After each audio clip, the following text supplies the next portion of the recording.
begin. So thank you everybody for joining us for our webinar today, Laboratory Ventilation Best Practices for Coronavirus. This is part of the EHS Community Connection webinar series, which is a series of webinars designed to help bring together and connect members across the health and safety community in many different roles and organizations and industries to try and share ideas and best practices and just make everybody feel a little bit less alone and a little bit more supported during COVID, which has impacted our profession so much. We have with us today Partha Krishnan, Mary Lucot, and Ralph Stuart. There are three panelists who are volunteering their time and expertise to help frame this discussion, and I am very excited to have them all on. We'll be discussing at a high level, what ventilation looks like in laboratories, clearing up some misconceptions, and otherwise just talking about occupancy and all that good stuff. We will not be talking about high containment spaces necessarily, or biosafety cabinets, things like that. At least I wasn't expecting that we would, so just wanted to preface that one a little bit. And with that, I will go ahead and demonstrate that exciting noise and hand it over to Partha to introduce himself. Thanks, Matt. So I serve as the HSE head for a small vaccine site based in Cambridge, Massachusetts.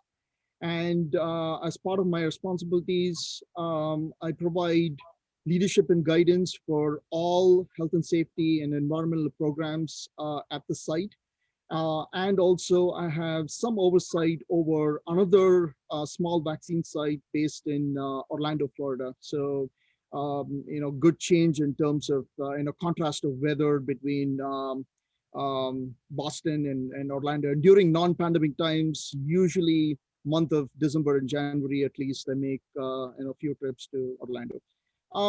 So that said, I'm really looking forward to discussing this topic. I know lab ventilation is a hot topic, looking forward to gathering the views of not just other panelists but also other members of the webinar audience. And thanks again, Matt, for inviting me. Absolutely. Ralph, would you like to introduce yourself? My name is Ralph Stuart. I am the Environmental Safety Manager at Keene State College in Keene, New Hampshire. We have our largest undergraduate major is Occupational Health and Safety, and so we have a faculty of about 12 or 14 occupational health and safety professionals that really make this job exciting because I get to work with peers directly on the faculty as they're teaching. And somebody get to teach too. So Keene State's a really nice place for a safety professional to be working. Fantastic. And Mary, would you like to go ahead and let us know a little bit about your background and your work history?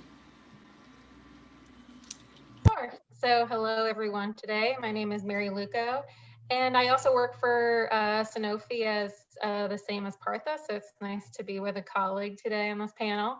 So I've worked with Sanofi for a little over 17 years in different health, safety, and environmental positions, and currently I'm the Global Occupational Hygiene Coordinator for the company.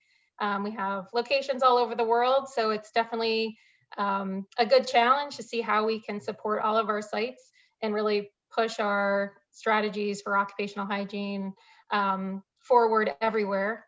And obviously the COVID-19 has been very big for our team to really support our crisis management teams and our businesses to keep our vital medicines and vaccines still being able to be produced and provided during this time. So it's been a challenging year, but it's good to have a community of people that we can help through this all and to learn as we go. So happy to be here today with everyone. Great. Fantastic. Thank you so much to everybody. And just a quick reminder that, of course, if you hear something that another panelist mentions and you'd like to chime in, by all means, feel free. I think some of the best discussions we get on these webinars happen when there's plenty of crosstalk happening.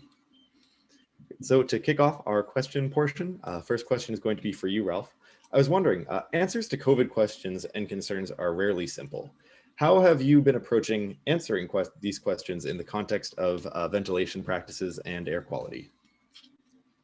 So those of us who were working in environmental health and safety in the 1980s and 1990s remember the days when indoor air quality, although we didn't call it indoor air quality back then, we called it sick building syndrome or tight building syndrome, began to arise as a core part of our work.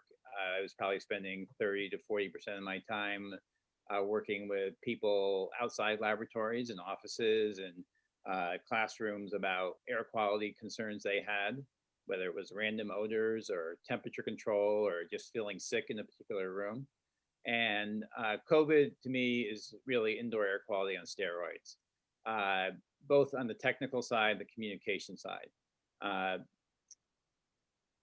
We are missing gigantic amounts of technical information about COVID that would help us build a solid management strategy that follows the traditional industrial hygiene approach of engineering controls, management controls, PPE. We're not going to eliminate the hazard, so we have to think about how do we integrate these different forms of controls. So as I mentioned, I'm very fortunate that the campus I work on has a lot of occupational health and safety expertise, both on the academic side and on the administrative side.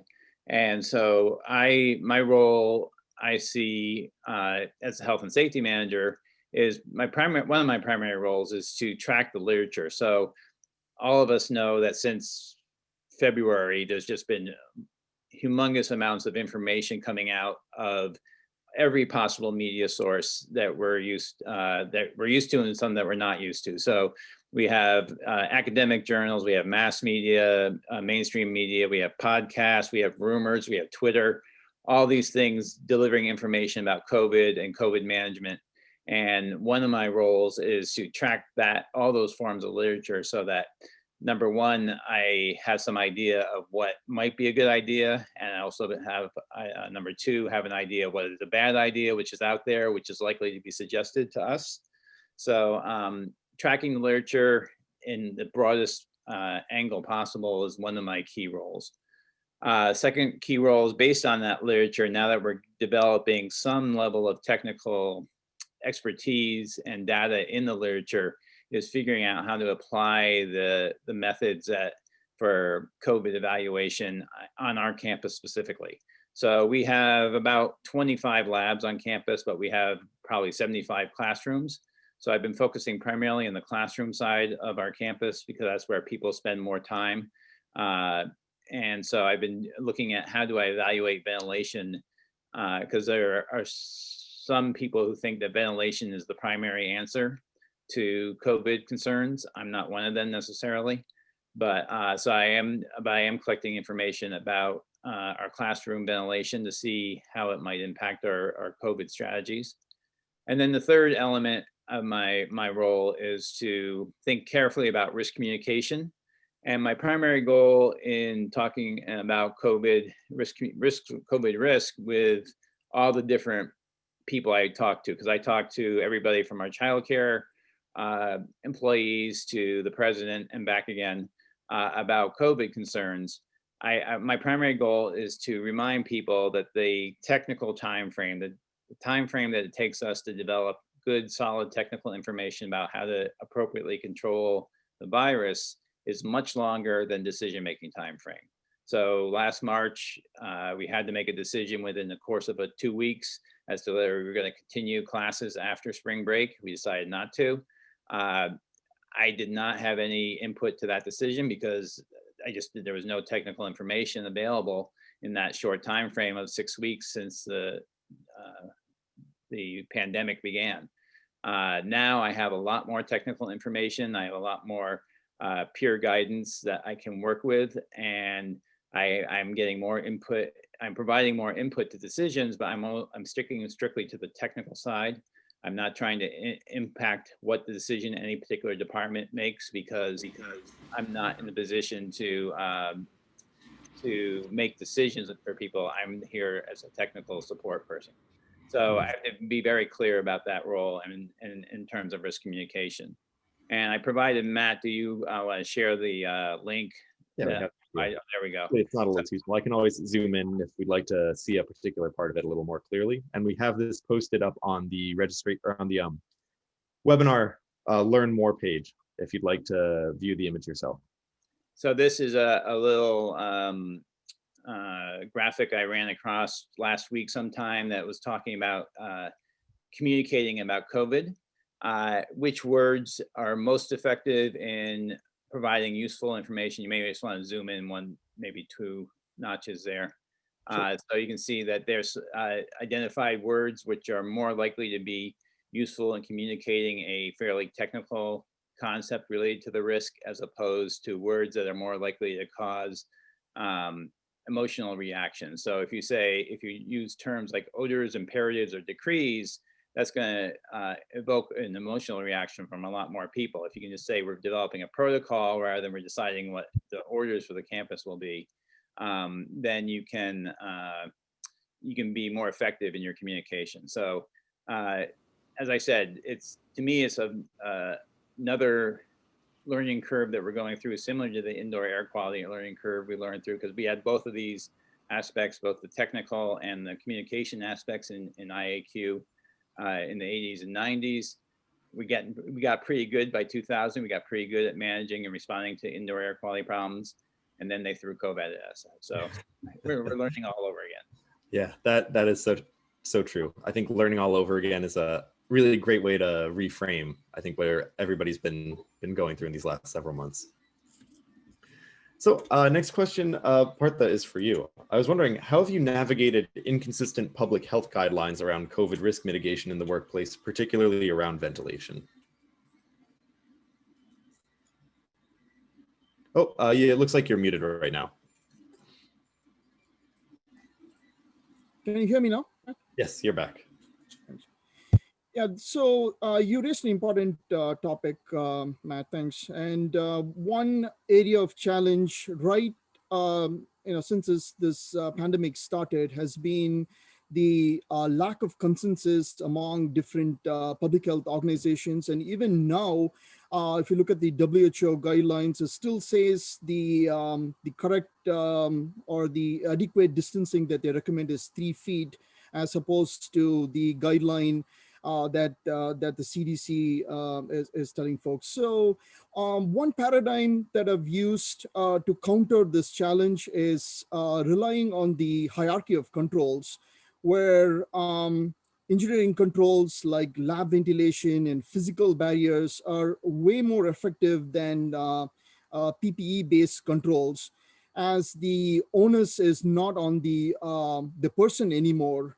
Because the very word PPE, the first P stands for personal. It relies on the person, adopting, the correct procedure for wearing masks properly.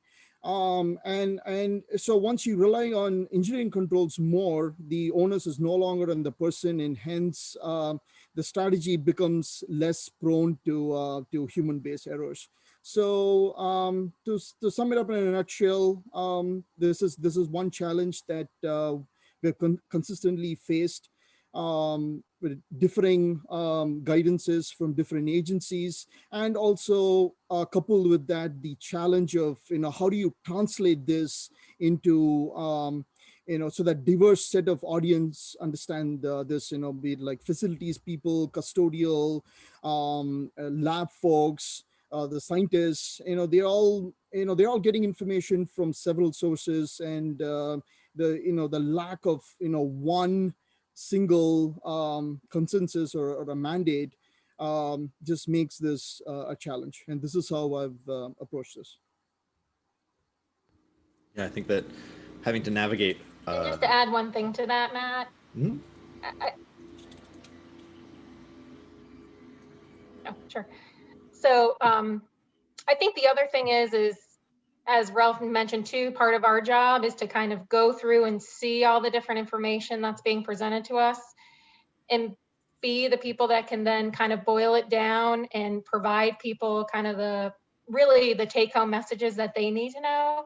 So it also stressed to people that as new information is coming out, we don't have to rush and have our answer like super quick, right? Like take the time, take a moment to kind of really think about how this would, be part of your strategy at where you work, or maybe it's not going to be a big part of your strategy. But I think sometimes we get in this mode where we have to respond and communicate very quickly in this world just because of Twitter and other things that are happening. But I think it's always important to just to take the time you need and not feel like you need to communicate super quickly, because it is confusing with multiple sources of information coming to us. It's good to also sit back and kind of come up with your overall communication plan. Yeah, those couple of breaths when a response is needed can really make such a big difference when you're trying to actually calm other people's nerves a little bit. Definitely, yeah. Mm-hmm. So, Mary, the next question is actually for you. Zooming out even a little bit more, what are some considerations when providing guidance for laboratories in locations globally?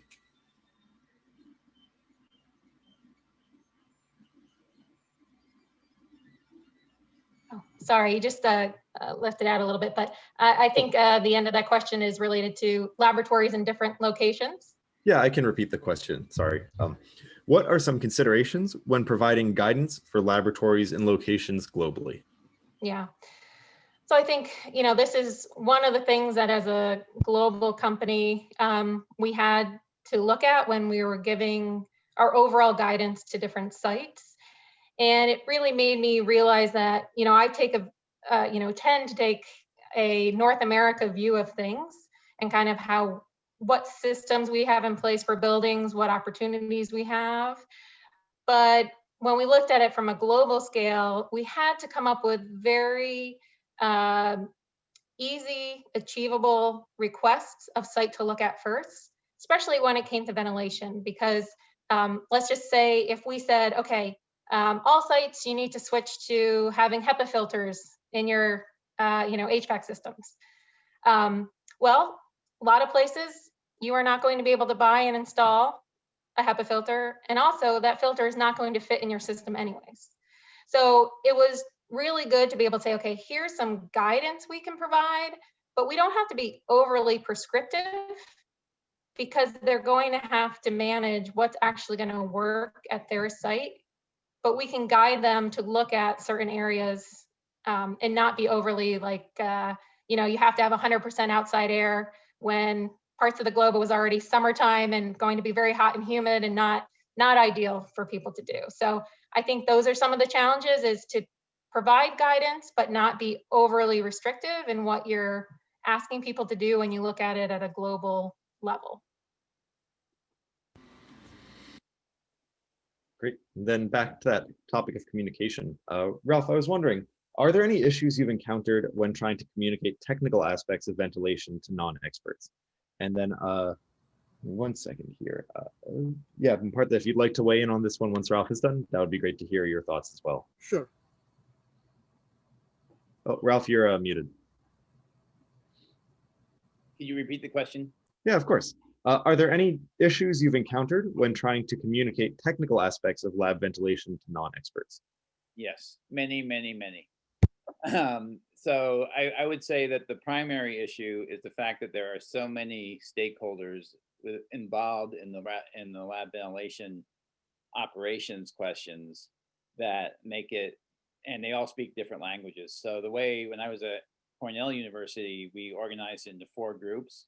We thought about the occupants, we thought about the facility operators, we thought about the design engineers, and we thought about the people who manage the energy budget. And they all had different priorities when it came to laboratory ventilation. And it made my head spin, just going from person to person. And one person would be talking about the ASH race requirements for, or the ANSI requirements for fume hood phase velocity. Another person would be talking about the chemistry they were going to be doing in the fume hood.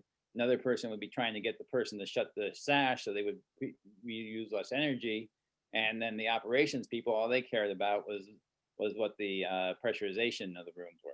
So they all had technical interest in the topic of lab ventilation. But they all had different languages and different ways of asking or answering their questions. So I think that's our primary, it's almost a cultural challenge in terms of trying to be the bridge between these different perspectives.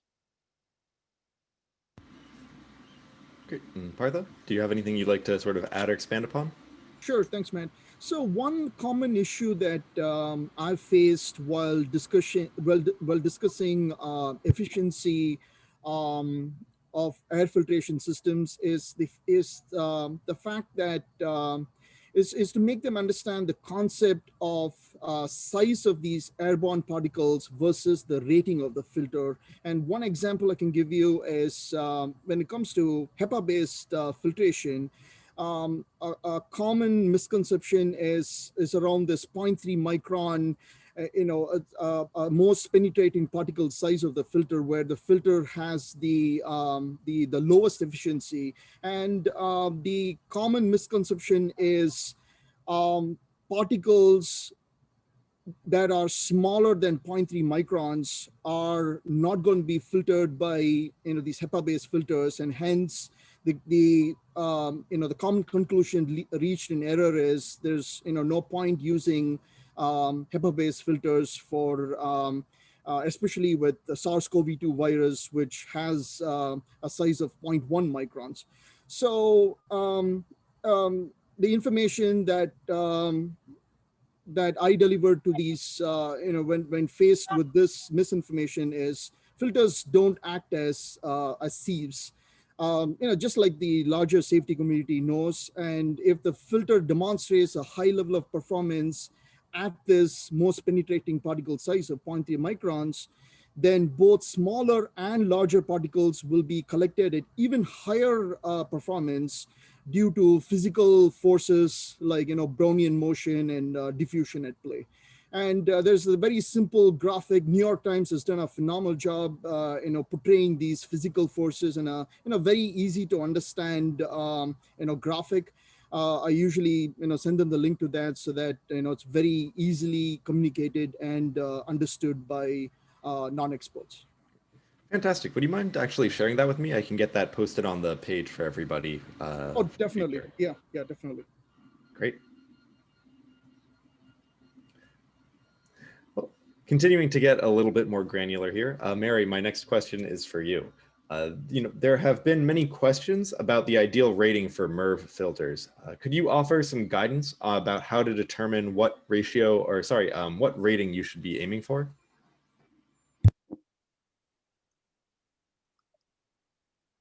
Sure. So it's a very good question. I think some people, this Merv rating is new. So when we started to hear about it, we wanted to make sure that we understood where this is coming from.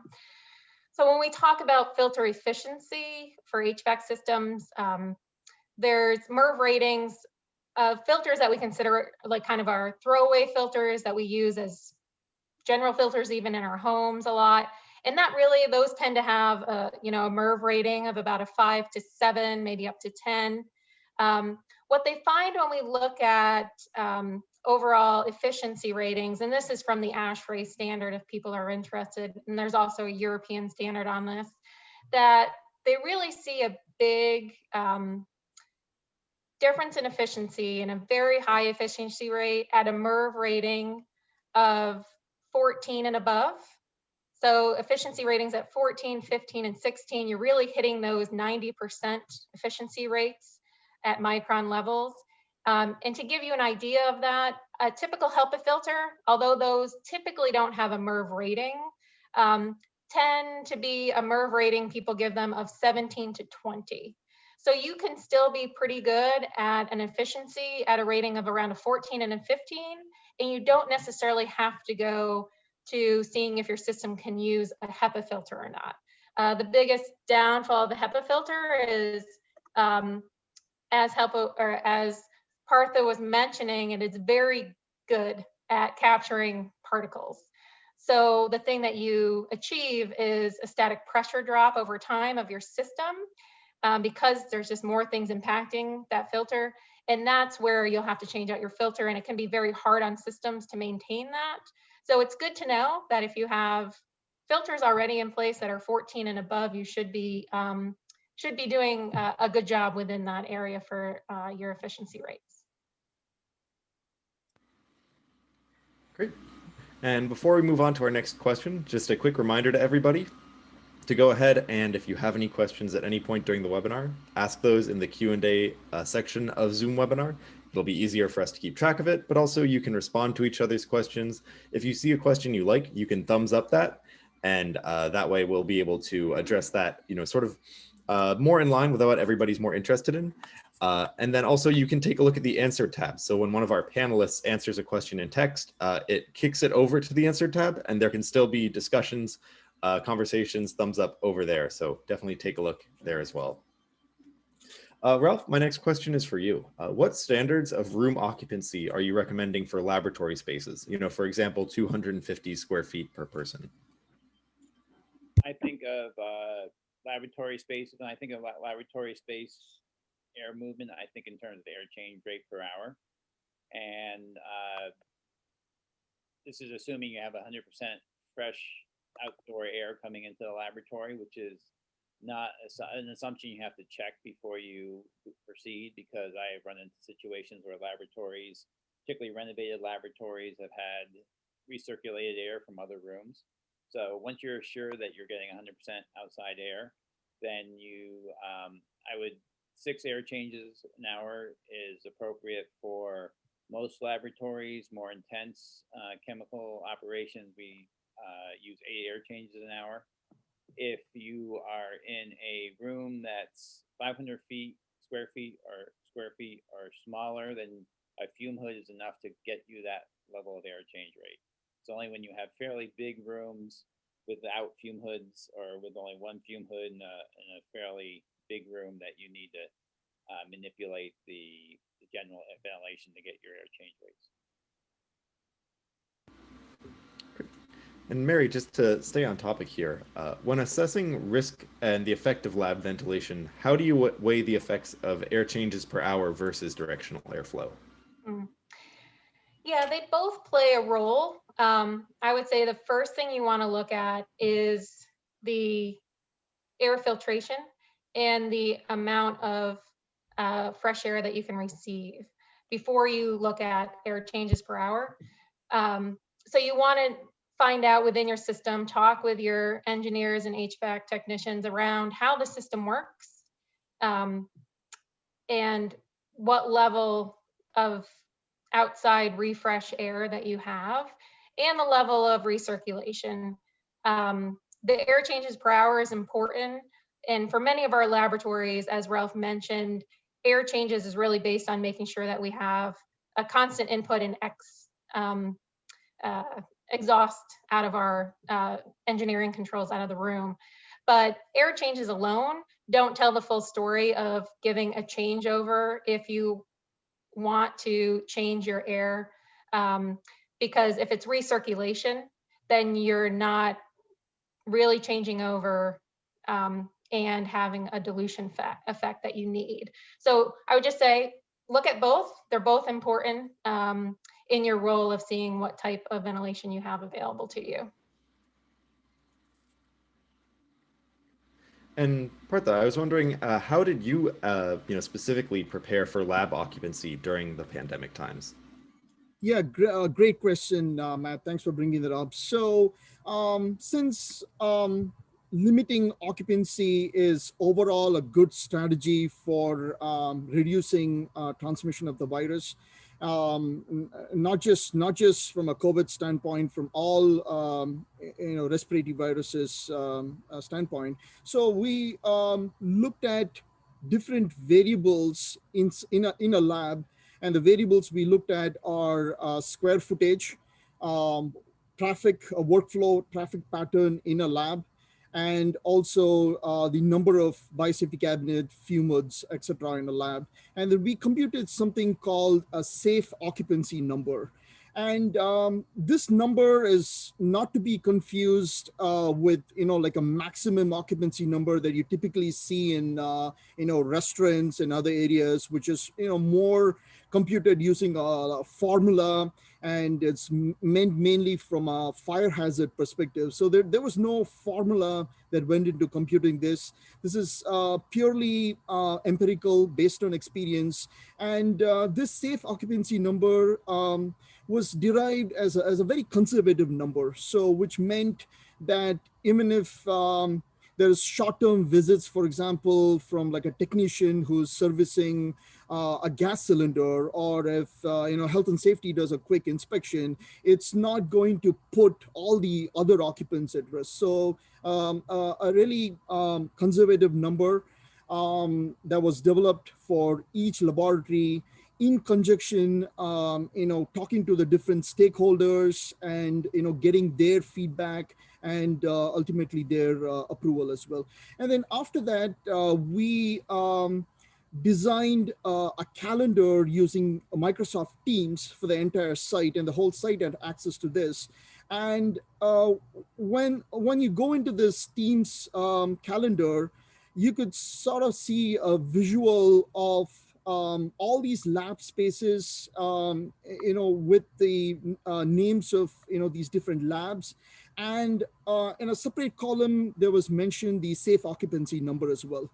And next to each lab, each researcher was given the option of signing up for a particular slot, based on, so we divided the shift. So we've divided working at the site into 3 different shifts, starting from 7 a.m. in the morning to 7 p.m. In the evening. So they could pick any one of the 3 shifts, and based on that, they could sign up for one single slot. And the advantage of this is it gave us sort of like a bird's eye view of getting a quick snapshot of who's in which lab at what time, and are we exceeding occupancy levels at any given point. And also gave the researchers a lot of freedom to sort of plan their activities well in advance and not worry about exceeding occupancy at a given point. And it just gave us a lot of flexibility at the same time, gave us confidence that that we're not exceeding occupancy limits, and hence was a really good strategy for us to reduce and mitigate workplace transmission of the virus. I could imagine as well that system also gives you this nice passive added bonus of really helping contact tracing should that become necessary. Very true. Yeah, very, very true. Yeah, good point. So next question here is for you, Partha and Mary. And Ralph, you're welcome to weigh in on this one as well if you'd like. What areas of concern are still present for you around lab ventilation as it relates to COVID? So Mary, if you'd like to weigh in first.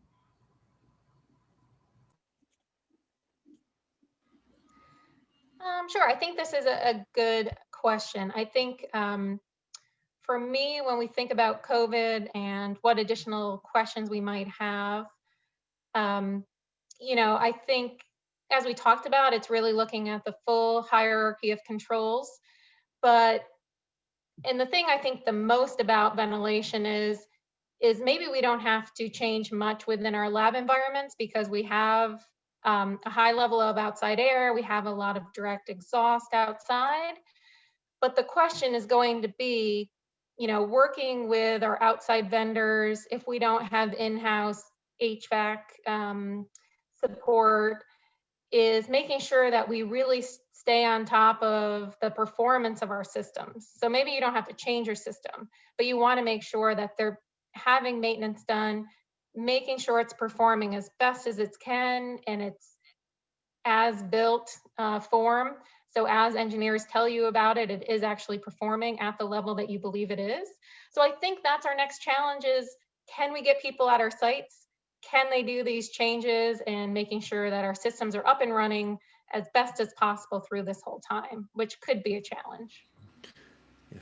We have a webinar planned focused around resolving ventilation issues coming up in 2021. And a lot of what I'm hearing from those panelists is just this critical necessity for preventative maintenance, and to really look closely at these systems that may have been more all right with having some issues or not having the right types of filters or things, and then suddenly realizing, wow, we really should be getting on these.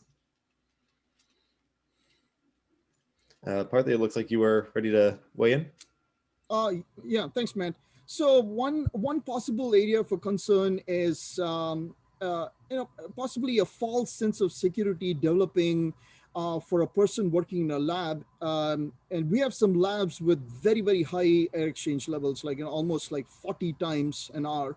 And one area of concern is, we don't want a false sense of security developing while working in this lab, where folks think they can now ignore other important behaviors like wearing masks, washing hands, keeping distance, the daily screen, and so on. And if you think of this, from a Swiss cheese model perspective, I know this model has become very popular recently. I know several mainstream newspapers have used this model. So if you think of lab ventilation as, sort of one slice or layer of defense against the virus, it's important for all the occupants in the lab to understand that if the other layers or other defenses are not working properly, then this high lab ventilation or high air exchange level in the lab alone is not going to be enough to prevent disease transmission. So that's one possible area of concern to sort of fight this complacency and any misinformation surrounding high lab ventilation.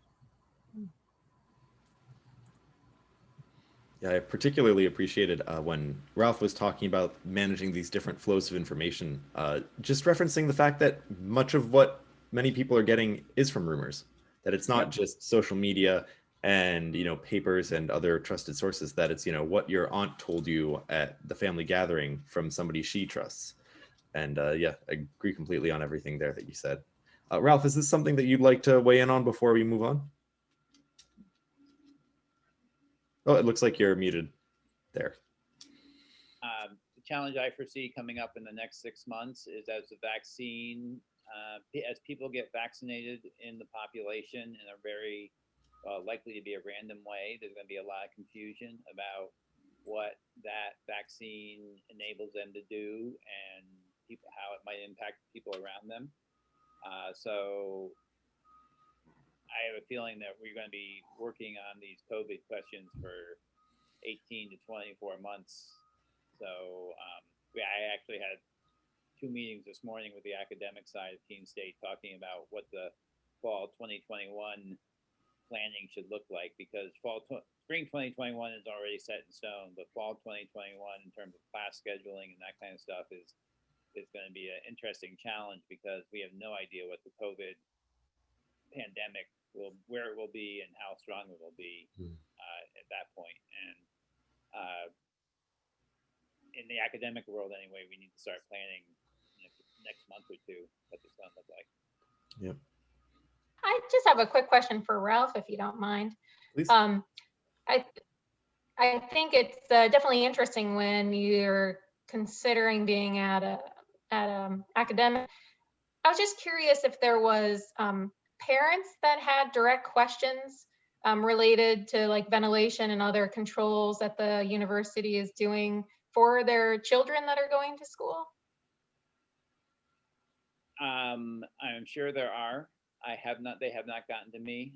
Our the residential life people manage the parental relationship, because it's a very complicated relationship, having to do with things that may or may not be related to health and safety. So they do consult me. The residential life people do work they screen the questions and they collapse them into something that I can answer. But I suspect there's a lot more conversations going on than I'm aware of. Well, these 45 minutes have really blazed by here, so we are about to transition over to our Q&A portion. But before then, just a quick plug for our upcoming webinars. We're taking a quick break for the rest of 2020, but coming back strong with 3 new webinars in 2021. So very excited to have you all back on for those. And I'm about to launch a poll here. So these are the EHS Community Connection webinars. We rely very heavily on you, our attendees, and our community to keep these going, particularly for letting us know what topics you're interested in, and also letting us know if you'd like to participate as a panelist at some point.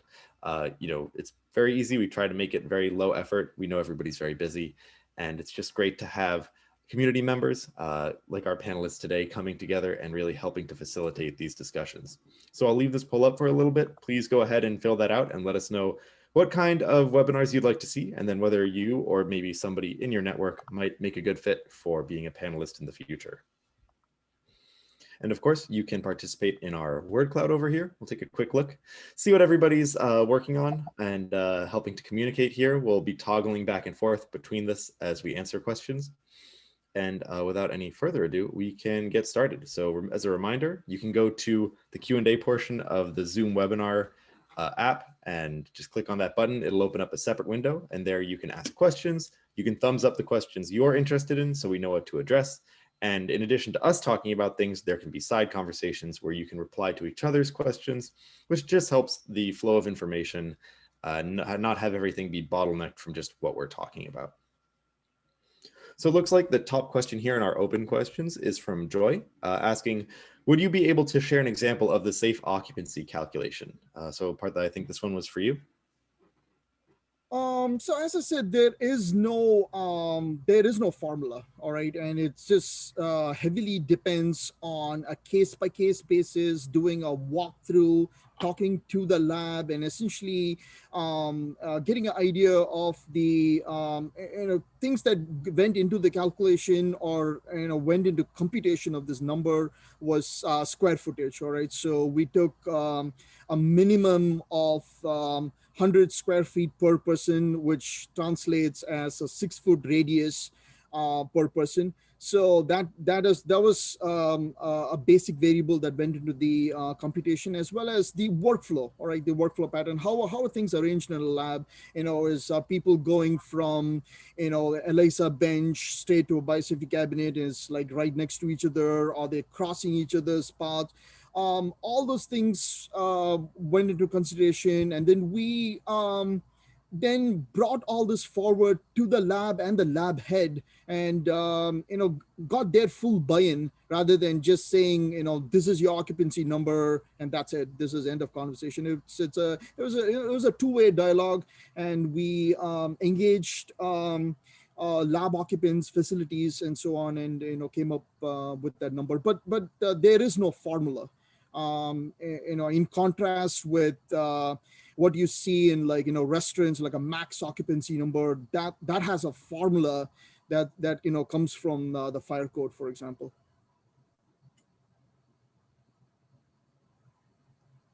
Hope that answers your question. Turns out when you're muted, people can't hear you. One of these days I'll learn. Yeah. Looking at the list, Ralph, it looks like you have a question you'd like to answer by Cherry. Well, I didn't mean to. I was going to type the answer, but then I hit the wrong button. So, oh, great. So I will answer it live. So she says we have had requests to add plexiglass within the lab, which raises a lot of concerns for me as well as her in terms of interfering with the airflow and fire suppression. She asked if anybody successfully added plexiglass. I do know, I have seen pictures of laboratories that have put plexiglass between workstations for students in the laboratory. I am not a fan of that approach. So I wouldn't say, I don't have up close and live experience to know if they have extra problems as a result, but it's not hard to imagine an emergency scenario where the plexiglass is a significant concern. All right, and you can just go ahead and click done on that one to pop it over to. I know we've, yeah, I would say the only area where we've done this a little bit is where we have laboratories where basically people go in to use shared equipment. And so we did put some dividers, just knowing that people might be in there intermittently to use shared equipment, but not that it's their actual work bench or area where they spend a lot of time. So that might be a time where it could be useful. And also, if I can add one quick thing, Matt, we also took into effect this whole 15-minute operational guidance from the CDC. So if this somebody is quickly running to a lab, grabbing a set of plates, it's well under 15 minutes, then we don't take that into account. So this is cumulatively 15 minutes over a 24-hour period. And if we feel that there's no way that's going to exceed that threshold, that's one other variable we take into account as well while computing the safe occupancy number.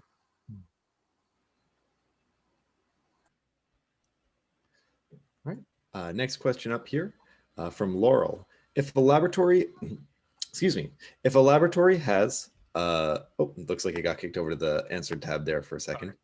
No, no problem. It's an unfortunate thing that we can't seem to turn off here on the Zoom side. So if a laboratory has good ventilation and maybe even some fume hoods, what becomes a more important factor about occupancy? A specific number of people per square foot, or simply the ability of people to keep 6-foot distancing between them when they work? Well, the answer that I would provide is sort of follows up on Mary's comments, is that airflow in laboratories is very directional.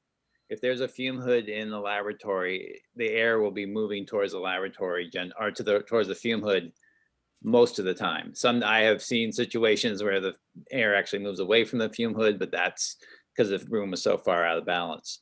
But in general, you can expect very directional airflow in laboratories. So if you have several people in the laboratory and one happens to be infectious and that person happens to be upwind of other people in the laboratory, 6 feet may not be enough. That you may be 10 to 12 feet away and still be in range of that person's emissions, particle emissions. So I would, if there's a situation where you have a need for people to be in downwind, upwind, in a laboratory setting where you don't have good separation, I would look at using some tracer gas, possibly just dry ice and warm water will give you enough of a fog coming off so that you can see what direction the air is moving in particular parts of the laboratory.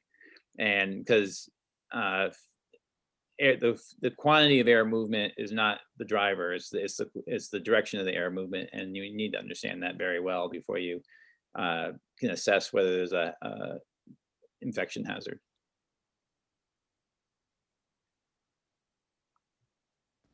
So Ralph, are folks in the lab there, are they wearing, is the universal masking adopted? Is everybody wearing masks, or what is the policy that you have at Keene State? Our first policy was to reduce occupancy as much as possible. So we went from 14 students to 6 students in teaching labs. In our research labs, we went from 5 students to 2, and everybody's wearing a mask. Okay.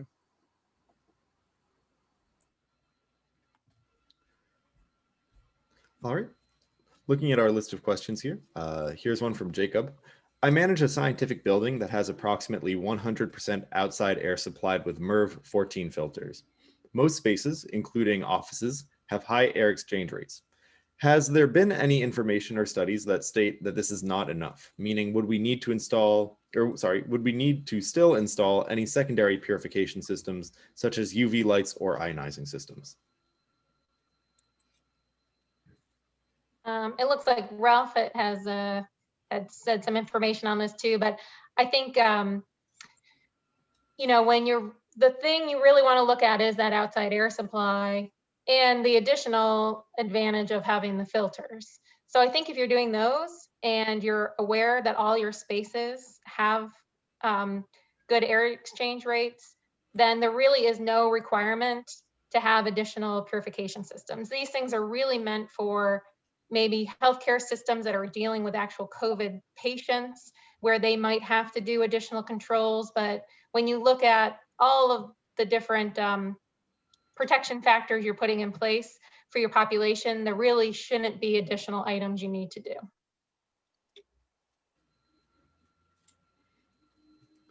All right, moving on here.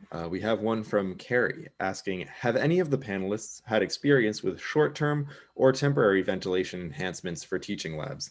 Some campuses still have mid-century or pre-war buildings which have less than adequate ACH. And then she was also commenting, perhaps Mary can comment on global examples if any of those fall within your territory?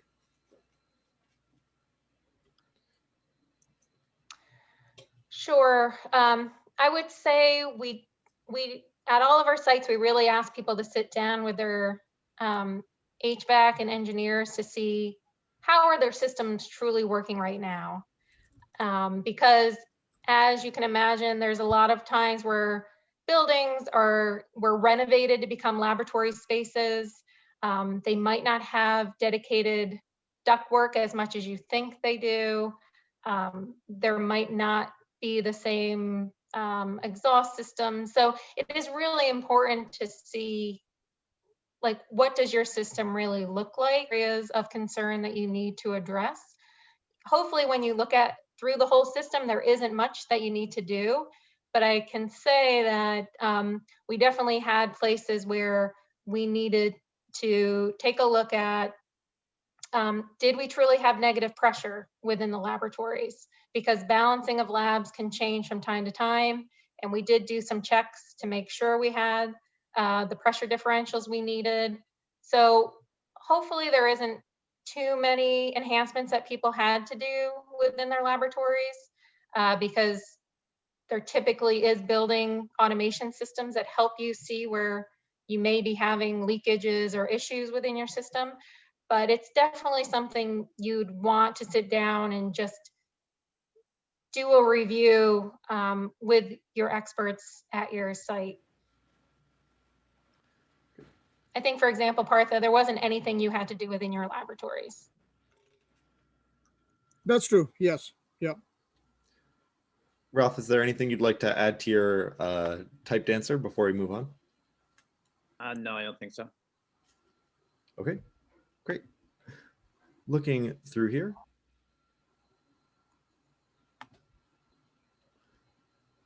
Right. Andrea would like to know, our institution has implemented one-way stairwells and limited elevator use. Due to our fire suppression system, we don't have ventilation in the stairwells. I've been asked several times about the ventilation and safety of the stairwells. Are there any suggestions for stairwells that don't have HVAC systems or ventilation? And are there concerns for the number of people in stairwells or aerosol transmission there? Ralph, it looks like you linked a recent article in your response. Yes, I think you're reading the answering questions instead of the open questions.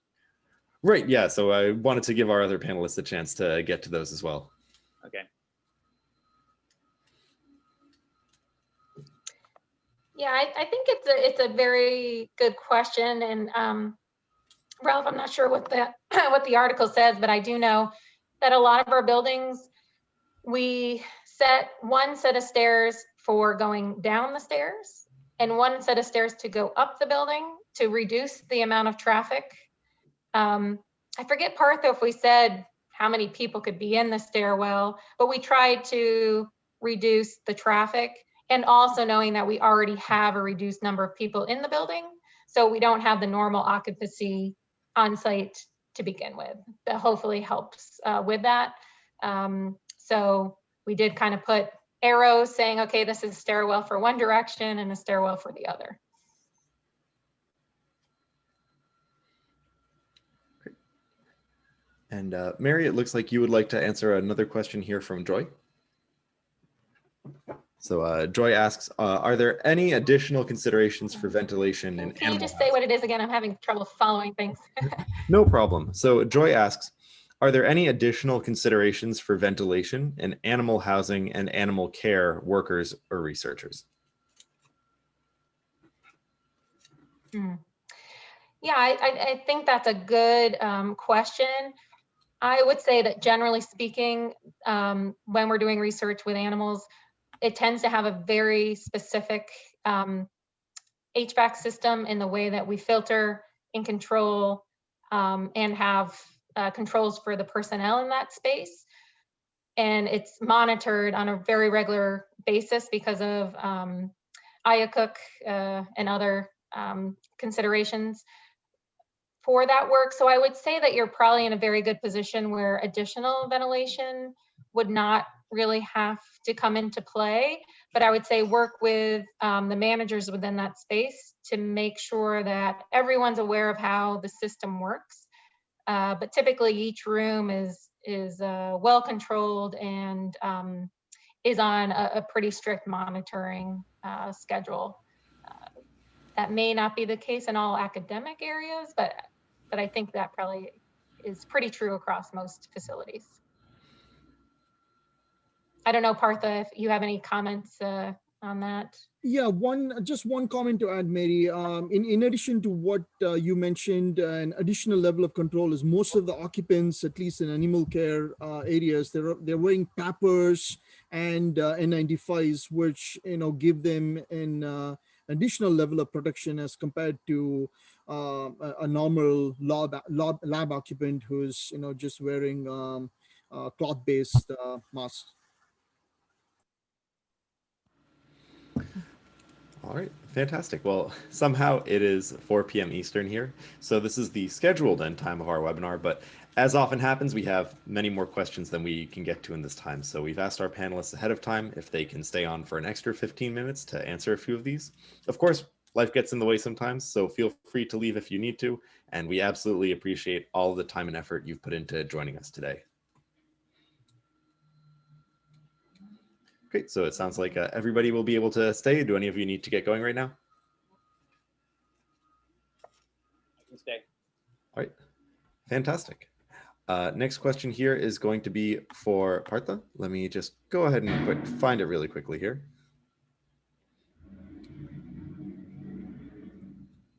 Sorry, everybody.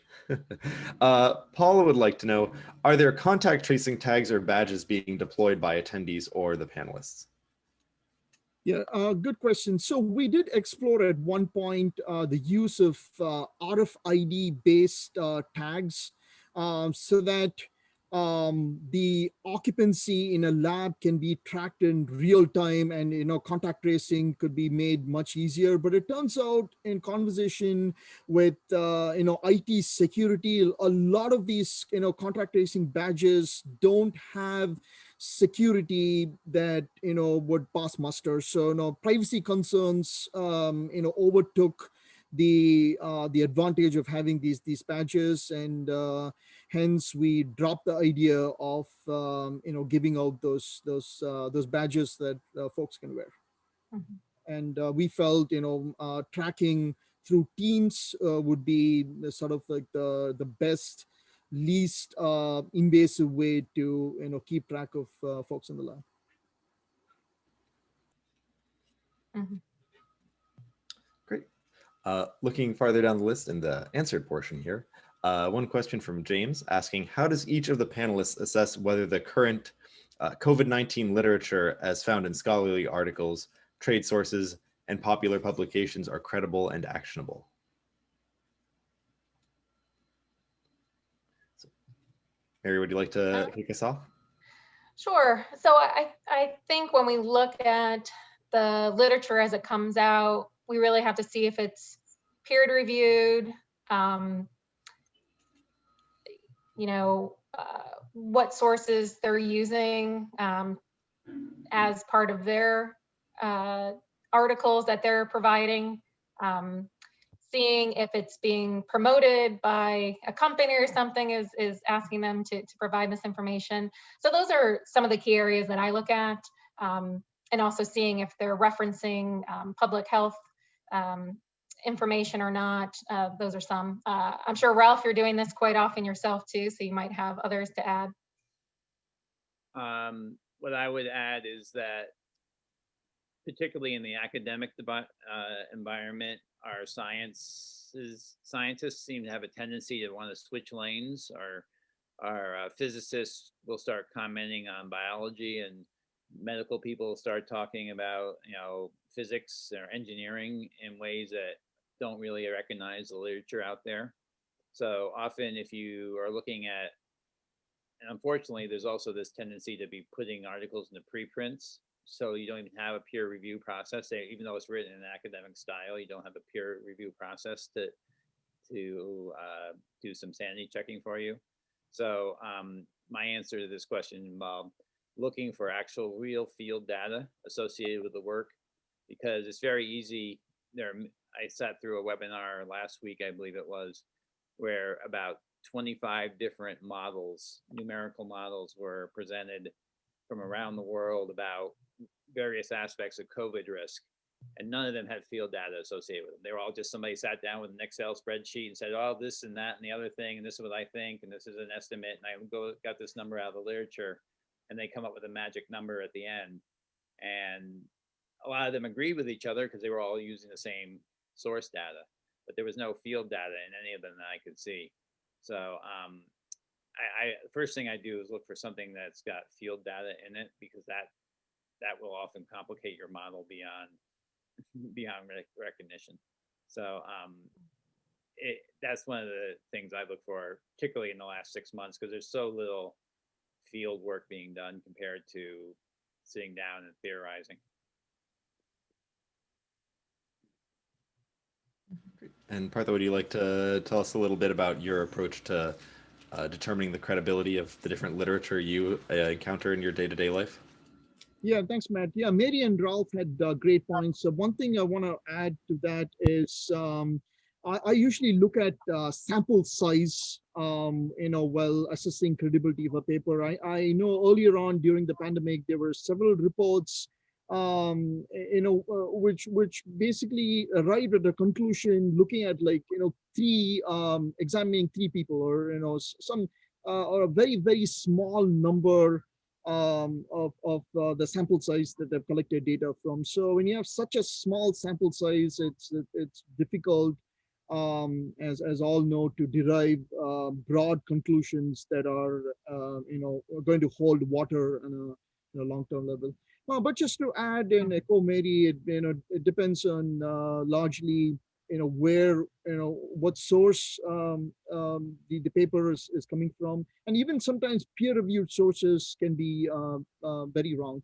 And we have seen that consistently. But the good news is the scientific machinery has a good error correction mechanism. It's very good about spotting errors quickly and correcting those errors. So that's my take on this. Taking the sort of bird's eye view on literature and evaluating them against other known studies. Yeah, thank you.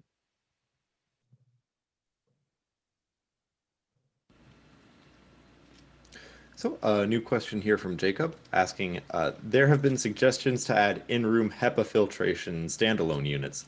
Could adding these into teaching or research labs actually add additional hazards as opposed to helping because of chemical contamination? We have been deploying a lot of those in our classrooms. I would not put them in a teaching lab. I would not put them in any research lab, because there's just so much air moving through laboratories that there's no way that a HEPA filter would be able to keep up with it. In addition, the directionality of the airflow is you'd have a hard time putting the HEPA filter in a place where it would do any good without getting in people's way. So yeah, in a classroom where you have people in a specific location and you can get an out of the way place, I see value in putting air cleaners in there, but not in a laboratory.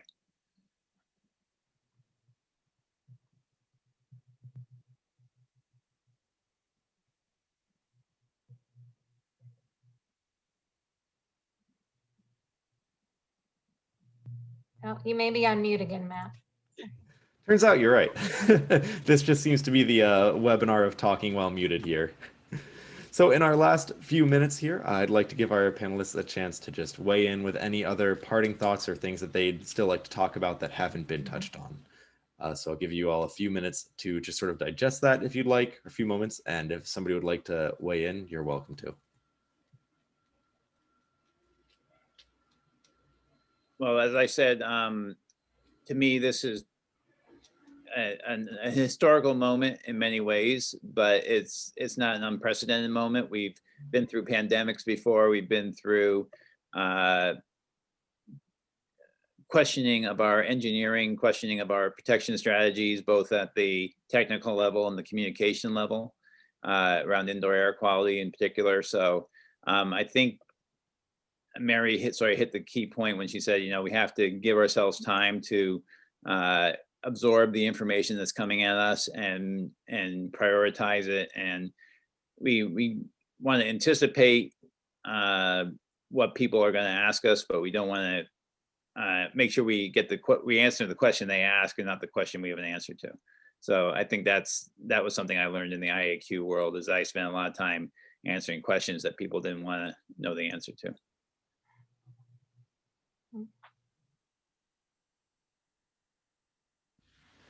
Mary, was there something you wanted to add?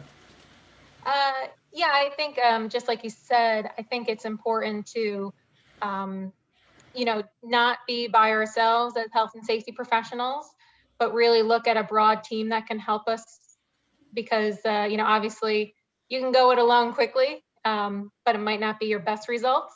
So if you can do it together, I think really all of us forward in a better way. So I think that would just be my ending remark, is make sure you bring people with you. There's a lot of people with all different types of expertise that can help us, because no one has all the answers right now. So I think the best we can do is make the most informed decisions as we go. And don't be afraid that if you have to change something that you did earlier on, that's okay. Just, have a way to communicate that out. Great. And Partha, anything that you'd like to add? Yeah, I'd just like to echo that, what Ralph said very earlier on, that, there's a sort of optimism with, vaccines being rolled out, but it's really important to stick to, the same core pillars that, all of us have been doing pretty well, at least in lab and other employer-based settings. These critical 4 pillars of good hand washing, hygiene, universal masking, and daily screen.